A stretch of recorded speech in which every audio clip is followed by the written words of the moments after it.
Hi, welcome to the podcast for Isabel Garcia. And today I got a good friend coming to my podcast, so I'm going to introduce him. His name is Phillip Pérez. Well, welcome, Philip. Thank you, Sal, for having me today. Great, great, great. I'm happy you're here. So, can you tell me who you are that people can know about you? Of course. So my name is Phillip Pérez, as you just said. I'm with JPAR Realtors, and I'm the owner of Feel Good Homes Group here in Austin, Texas. That's great. That's great. So, I want to talk about real estate, but and first I want you to tell me about how do you what you was doing before real estate. What was I do before real estate? Oof, that's a loaded question, right? I was uh I was all over the place, really. I was in sales, I guess you could say. Um my main focus was selling home security over the phones. Yeah. How old you was? I was I did that for about since I was 22 to 24. I was selling home securities. And then And then after that, just kind of bounced around from different sales jobs. Went to Dell for a little bit, and then uh, I saw Petra, your wife, buy into real estate, and she really piqued my interest of, what real estate was and how she was helping families, and it looked like something interesting and something I could do. So I plunged head first and got my classes going, and it took me about 11 months, but 11 months later, I got my license. that's good. That's good. So Petra inspired you to be in the real estate. She did. Okay. And so how that was hard to get the license. The Yeah, so getting the license was difficult for me. I mean, I'm not the best test taker. I wasn't good at, studying. I'm a very visual learner. So, you know, going through real estate classes, it's very by the book. There's no visuals, there's no live learning, I guess you could say, right? It's just all by the book. So, it took me 3 tries before I even passed. So, after that, I was just grateful to, hit the ground running. yeah, no, yeah, it's hard. It's hard. Sometimes it's hard. So how soon you sold your first house? So, after I got my license, it didn't take me long to find my first broker. I went with Keller Williams Realty because they had amazing training.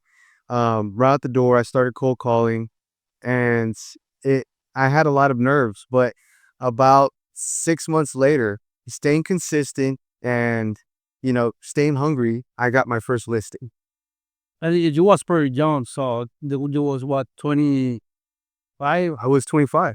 25. Mhm. So what obstacles you had during the this journey? So I was about 24, 25, and I was still very immature, I guess you could say. I was trying to stay consistent, but I didn't have any direction. I was very lost. So I had to find my own way. And that was just the main big challenge I had. So you don't have direction. That's because the real estate before you don't have directions. Yeah. So the real estate just in general is just challenging just because, I mean, you wake up unemployed every day. So you have to wake up hungry enough to go and get it. Uh, what I would do is just, get a list of everybody that I had that owned a home, and I would just cold call them and say, "Hey, are you looking to, sell a house? Are you looking to buy a house? Are you looking to do anything in real estate?" And they would just hang up on me, cuss me out, you know how it goes. And it was that was my first hurdle to get over. Cold calling is the hard. I mean, the hard way. I think it's for every single real estate career. It's hard cold calling. So do you knock doors? I did it outdoors. I did a couple of open houses, but my main focus was cold calling. I have my background is in cold calling, so I was more comfortable on the phones. It was just learning the approach of how to get a listing or how to get buyers and how to overcome their objections and really show my value of how I could really help it. Do you take trainings for all that? So I did take some trainings. Like I said, Keller Williams had an amazing training. They were pretty much there for the cold calling, sessions. But after that, about a month in after that, I felt like I learned all I could. and I kind of just went on my own. And after I went on my own, me and my friend started cold calling together, and that's how I got my first listing. And I didn't know what to do. I got my first listing. My friend has been in real estate for the past 3 or 4 years already, and I was excited. I was jumping for joy, and I was like, man, like I got this listing. What do I do next? Like, yeah, what do I need to do? He's like, well, you just need to go, go meet him and have him sign some paperwork, and you got your first listing. You make good money at the day? So not that day. It took me about 2.5 months to sell that house. And I still remember the house till this day. It was in Kyle, Texas. And I mean, we did open houses. I passed out flyers. I cold called the whole area looking for a buyer. And till this day, that was the smoothest transaction I ever had. I didn't know it at the time, but it was the smoothest transaction. Awesome. That's good. That's good. So do you have any bad experience in your process? So yeah, some bad experiences. That's another loaded question. I guess the worst or the worst experience I ever had was dealing with a client that wanted his brother to sign on his behalf.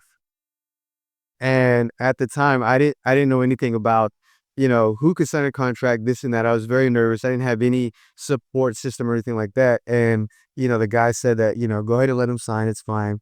At the end of the day, he wanted to back out the contract, and he, was going after his brother because he let him sign the contract. So, I wanted to get out of there as soon as possible and, wipe my hands clean from that transaction and, learn my lesson. You think because you want to make money that day? I mean, that transaction, or you don't know? I was so eager to help another family that I was just ready to do anything to get the deal done. He sounded like he was, ready to sell his house. He had some financial issues, and I really wanted to help him and his family out. And I said, yeah, let's go ahead and do what you need to do so we can get your family onto this next, out of the situation that they're in. What is being changed? What has been changing since then? Well, yeah. Well, since then, I mean, a lot has changed. I mean, I have my own group now. I mean, we're not cold calling as much because, I've hired my own team to do that for myself, and, we're getting leads that way. And, we're also helping, first time home buyers. And right now is a great time for these buyers to purchase a new build just because of all the incentives they're offering right now. Okay. What type of programs they have right now? So right now there's a lot of buyers that are on the fence because They're the new construction. the new construction is great because they offer so many incentives, and they have lower interest rates than they're offering right now, by a bank. A bank will offer you between, maybe a 6.5 and a 7. Um, and the new build, if you decide to go with their own officer, they will give you a lower interest rate between the high fours and the fives. So if you get a lower interest rate, that means your monthly payment could be a lot less than if you decide to go with your traditional bank. So, do you hope that your vans to uh to get the loan? Yeah. So what we do is I see if they're interested in a new home, and if they are, I would say, hey, let's go to the builder. Let's see what incentives they're offering, and most of the time I'll negotiate extra incentives so we can get $50,000 off the home price, or use that 50,000 to buy your interest rate even lower, and just go from there. Okay. So how right now? How do you see the market? Right now, the market is challenging. Like I said, just because there's a lot of scared people that, because of the interest rates, they don't want to buy right now. They're hoping that next year the interest rates will drop, and then a whole lot more buyers will flood in, and then that's going to create another problem. Buyers are going to start flooding in, and home prices are going to start going sky high because they're going to see that the interest rates are so low right now. They're going to want to lock in a good deal.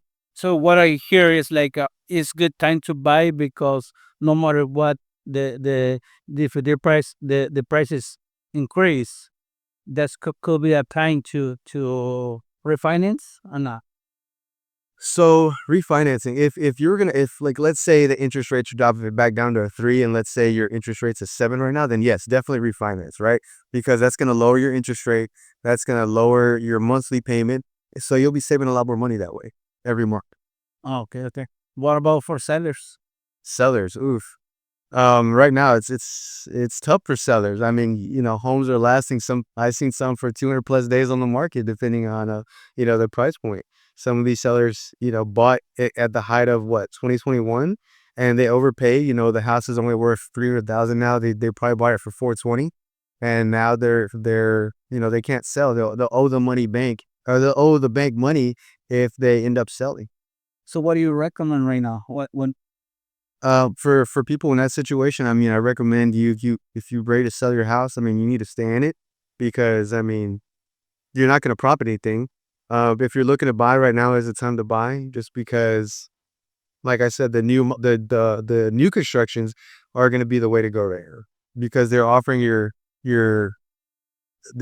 better incentives. They're offering a lower interest rate, which is a great bonus, and your monthly payment's going to be low. Like right now, I got them into a new home in Gerald, and it's a 4 bedroom, 3 bathroom, about 1,600 square feet. I got them. The house was originally like 233.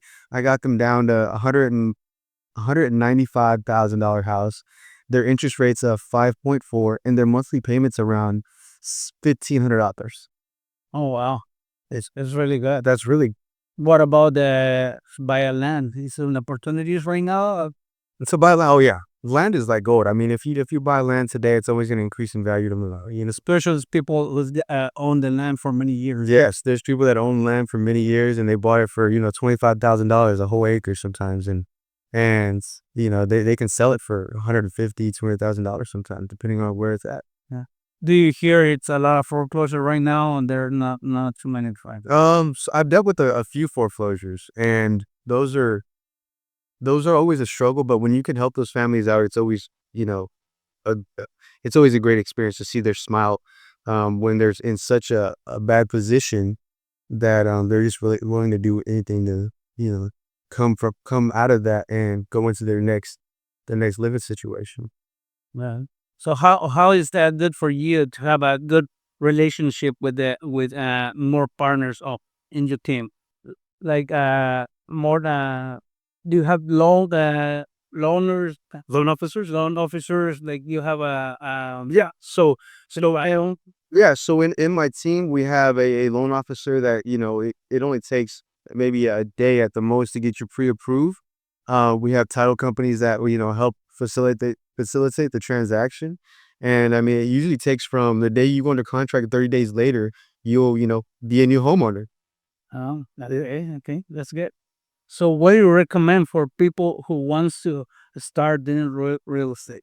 For the people that want to start doing real estate, I would recommend going to Champions first of all. Go to Champions, get your classes, really study up on everything you can. They offer a really good program, um, and just study everything you can. Go on YouTube and look at all the videos they have, because YouTube was my best friend, the second time around, because I mean it's not, you can't remember all the definitions of each word. It's not like that when you take the test. And when you take the test, it's a lot of scenarios that you really have to understand real estate and what's going on before you can really pass the test. What do you think is the most important What's the most important to know? no? Yeah. Um, I would say the most important thing to know is I think it's a lot of things. that's a lot. Yeah, there's a lot of things you'd need to know. There's not one specific thing that you should know. You should know everything, because if you're gonna help somebody, with the biggest transaction of their life, you really want to know everything you can and help them to the best of your ability. Okay. I asked you earlier about the bad experience you have. What's the good experience you have with the family? Oh my gosh, the best experience I had with a family was, it was just a traditional family, husband and wife with a newborn, and their biggest dream was to own a home, and they didn't come from much. They came from, kind of like not too good of a background, but they got their lives together, and they scrummed up a couple of dollars that they had, and I was like, well, hey, maybe we can see if we can get you pre-approved. So we did the process, and their credit was where it needed to be at, and we got them pre-approved. Um, it at the time, they're only approved for less than $200,000, and you can't buy anything in $200,000. But stuck it out, worked hard, and we found a house that was on the market for a while. They remodeled it, and we went in there, told them the whole situation, and the the seller lived right across the street, so they saw this family, and it really struck their heart that they wanted to help this family grow, and saw the little girl and thought, she was the cutest little thing, reminded them of their granddaughter, and I had to tell them, hey, we're not prepared to come to the closing table with X amount of dollars. We would definitely need some help if you would help us. And he was more than willing to help us with everything. They didn't have to come to the closing table with anything. They actually got a check back for $700 Oh, at the closing table. So it was the best thing ever. it was happy family. Happy family, very happy family, very happy family. Okay. Well, you want to tell me something else about your career? I'll tell you everything you want to know. Well, I think you give me great information. I mean, I think all the people is gonna see this podcast is gonna help them, especially like people who wants to don't know what to do in the future. So this is a good career. That's So and also for people who know you, you like to help them. So yeah. I think is good information. Yeah, thank you. I really appreciate, all the questions you had. And, for anybody in the future looking to buy or sell some real estate, or if you're looking to become an agent yourself, just give me a call. Feel Good Homes Group is always here to serve you the best we can. Thank you very much, Philip. So as I see you next time. I'll see you next time, Giselle. Thank you for having me. Thank you very much to everyone. So follow the channel and ring the bell.